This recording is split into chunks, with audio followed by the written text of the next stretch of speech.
Hey everybody, we're coming to you today with a very special 5-minute review episode. Another podcast I listen to regularly that I really enjoy made a passing reference to a TV show that I completely forgot existed.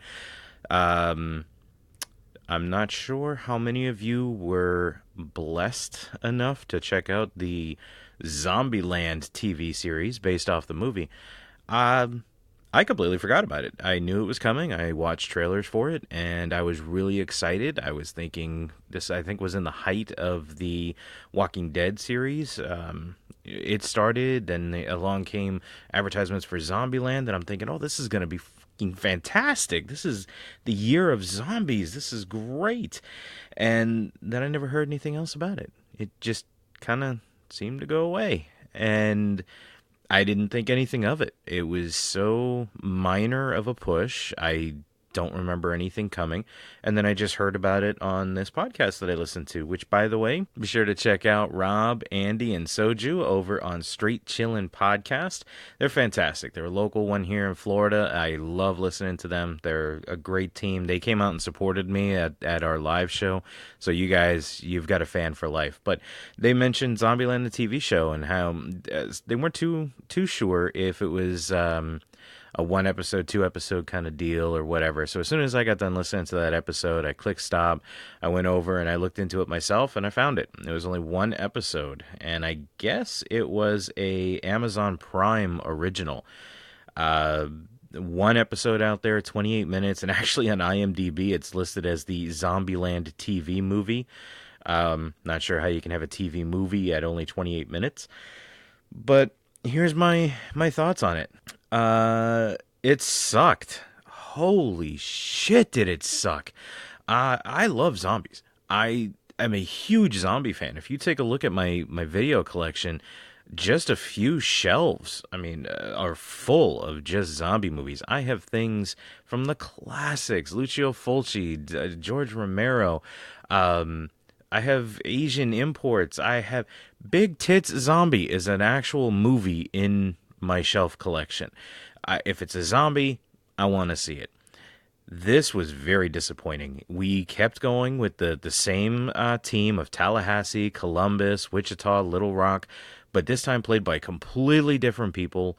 The story is somewhat the same, but we kind of pick up with them already knowing each other. But they made some major changes. Like Tallahassee, who's played by Kirk Ward in this one, is he's a dumb fuck. I was irritated by him when I watched the movie, watching Tallahassee and his working together with Columbus, and he is kind of this lone wolf that's forced to become the alpha of this pack. He was believable. He was respectable even. But he had a little bit of a dumbness to him, but it was no different than, somebody that you may look at your coworker and go, oh my God, yeah, that's him. I could see him there. But my God, the way Kirk Ward portrayed him did absolutely no justice. I am actually really surprised that Woody Harrelson agreed to come back and reprise his role after having to follow this fucktard. Oh my God. Columbus wasn't too bad. Tyler Ross, who plays Columbus in the TV show, did very well. I think he lived very, very much up to the character. Same thing with Wichita. Not so much Little Rock, but I think my favorite part was Tim Bagley. Tim Bagley was in this. I love him in. I think he was the only character in Teachers that I liked. If you've watched that show on Nick at Night, but the whole thing, it just reeked. The whole thing was horrible. He gets in the vehicle and pushes the OnStar button, and the girl starts talking to him. Oh my God, Tallahassee, it's so good to hear from you again, honey. What the really? This is the same girl that you're gonna get her all the time. If you've ever dealt with OnStar, which I don't think is even out there anymore, but if you've ever dealt with OnStar, you're not getting the same person every single time. It's a standard call center type connection. And if she had this power, my God, she led them on a trek to find all these different colonies that they could try to settle down to, or survivors that they could meet up with and start building their own colony. take a deep breath. 1, 2, 3. Calm down. We're gonna try to bring it down in a second. I can't believe I'm this heated over this.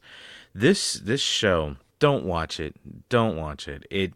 Watch the intro. The 2 or 3 minute intro is absolutely hilarious. Everything after that is a dog shit pile out in your front yard. Avoid it like the plague. You don't want to bring that in on your shoe. This thing. I'm starting again. Have you ever been angry at something, at a TV show? You ever watched something and went, what the fuck was that? And then now you have to deal with it? Yeah, that's what this show is. Anyway, I see why it was only 1 episode. I see why it didn't go anywhere. Take that as a cue, folks. This show sucked. If you must check it out, I actually couldn't find it anywhere other than YouTube. I watched it for free on YouTube. I guess there was some Mexican channel that had it for free, and as long as you could deal with the Spanish subtitles, and if you speak Spanish, fantastic. You can read along with everything that they're saying. But that was the only place I could find it, was on YouTube. It's 28 minutes. You'll never get them back, but if you want to do it, maybe one of the times you go in and you're taking a shit, why not? Pull it up, watch it, and it may help things flow a little better. But anyway, that's my review of Zombieland. Thank you so much for bringing it back to my attention. Straight chillin'. Thank you guys so much for listening. On top of that, don't forget, follow us on our social media platforms. We've got Facebook, YouTube, Facebook, Twitter, Instagram. Chris created a Snapchat that he doesn't take care of, so head on over there and keep sending messages if you can. I don't know, I'm not familiar with Snapchat, but send those messages to Chris. Tell him get off his ass and start taking care of the Snapchat channel. You can also follow us on Patreon for exclusive content.